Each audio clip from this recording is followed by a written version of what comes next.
Cari fratelli e sorelle, buongiorno. Chers frères et sœurs, bonjour. Nous écoutons la catéchèse du pape François à Rome le 15 mars 2017, après la lecture de la lettre aux Romains chapitre 12, 9 à 13. Nous savons bien que le grand commandement que Jésus nous a laissé est celui d'aimer. Aimer Dieu de tout notre cœur, toute notre âme, tout notre esprit, et d'aimer notre prochain comme nous-mêmes. Nous savons que nous sommes appelés à l'amour, à la charité. C'est notre vocation la plus haute, notre vocation par excellence.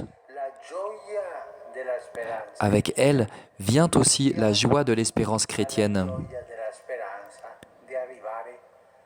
Il nous appelle à la joie de l'espérance, jusqu'à ce que nous rencontrions le grand amour, le Seigneur.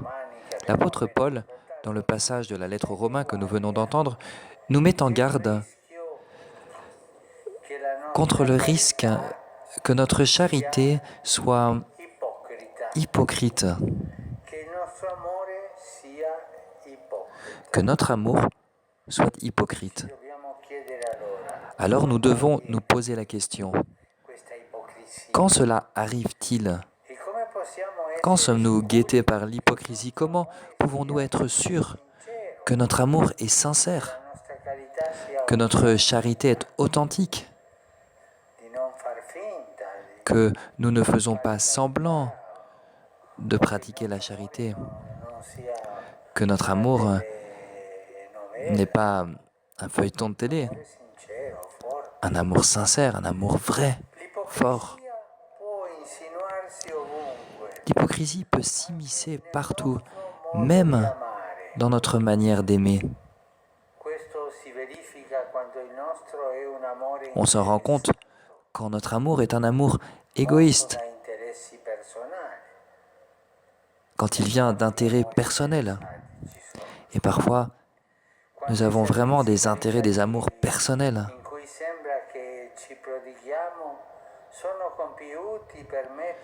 parfois des actes dans lesquels nous nous dévouons, mais qui ont plus pour objectif d'être applaudis, d'être admirés.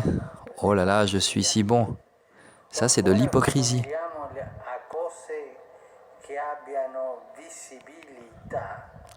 Quand nous faisons tout pour être visibles, pour mettre en évidence notre intelligence, notre capacité, il y a derrière tout cela une fausse idée, une idée qui peut nous tromper, qui serait que si nous aimons, c'est que nous sommes bons, comme si la charité était une création de l'homme, un produit de notre propre cœur. Non, la charité est avant tout une grâce, c'est un cadeau. Pouvoir aimer est un don de Dieu, et nous devons donc le lui demander. Et lui le donne volontiers si nous le lui demandons.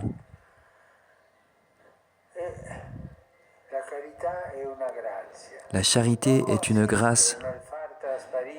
Elle ne consistait pas à faire transparaître ce que nous sommes, nous, mais au contraire, ce que le Seigneur nous donne et que nous accueillons librement. On ne peut pas exprimer la charité dans la rencontre avec les autres si elle n'a pas été produite par la rencontre avec le visage doux et miséricordieux de Jésus. Paul nous invite à reconnaître que nous sommes pécheurs et que même notre manière d'aimer peut être marquée par le péché. En même temps, il nous transmet une annonce nouvelle, une annonce d'espérance. Le Seigneur ouvre devant nous un chemin de libération, un chemin de salut, qui est la possibilité de vivre, nous aussi, le grand commandement de l'amour.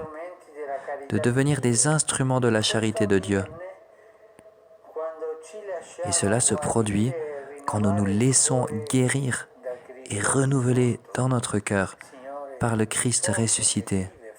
Le Seigneur ressuscité qui vit au milieu de nous, qui vit avec nous et qui est capable de guérir notre cœur.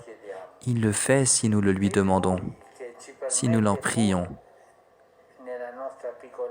C'est lui qui nous permet, dans notre pauvreté, dans notre petitesse, de faire l'expérience de la compassion du Père et de célébrer les merveilles de son amour. C'est ainsi que l'on comprend que tout ce que nous pouvons vivre et faire pour les frères n'est rien d'autre que la réponse à ce que Dieu a fait et continue à faire pour nous. C'est Dieu lui-même qui, faisant sa demeure en notre cœur et dans notre vie, continue à se rendre proche et à servir tous ceux que nous rencontrons chaque jour sur notre chemin, à commencer par les derniers,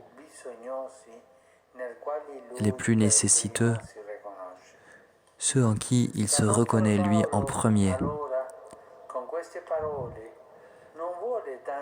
Alors l'apôtre Paul, avec ces paroles, ne prétend pas tant nous gronder que nous encourager, raviver en nous l'espérance. Nous faisons tous l'expérience de ne pas vivre pleinement ou comme nous le devrions le commandement de l'amour. Cela aussi est une grâce, car cela nous fait comprendre que de nous-mêmes, nous ne sommes pas capables d'aimer vraiment, que nous avons besoin que le Seigneur renouvelle constamment ce don en notre cœur par l'expérience de sa miséricorde infinie. C'est ainsi que nous pourrons apprécier les choses petites, les choses simples, ordinaires de chaque jour. C'est ainsi qu'à nouveau, nous pourrons apprécier ces petites choses de chaque jour et que nous serons capables de nous aimer les uns les autres comme Dieu nous aime, d'aimer les autres comme Dieu les aime, lui qui nous aime en voulant notre bien. Voilà ce que font les saints, les amis de Dieu, et nous serons heureux de la possibilité de nous rendre proches de ceux qui sont pauvres et humbles, comme Jésus le fait avec chacun d'entre nous, quand nous nous sommes éloignés de lui. Nous pourrons nous mettre devant nos frères, à genoux, comme lui, le bon Samaritain, fait avec chacun d'entre nous par sa compassion et son pardon. Chers frères et sœurs, cet enseignement que l'apôtre Paul nous a rappelé est le secret pour être, et j'emploie ses propres paroles, c'est le secret pour être heureux dans l'espérance. Heureux dans l'espérance, avoir la joie de l'espérance, parce que nous savons qu'en toutes circonstances,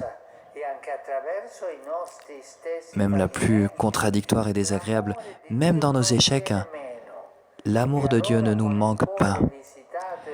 Ainsi, avec le cœur visité, habité par sa grâce et sa fidélité, nous pourrons vivre dans l'espérance joyeuse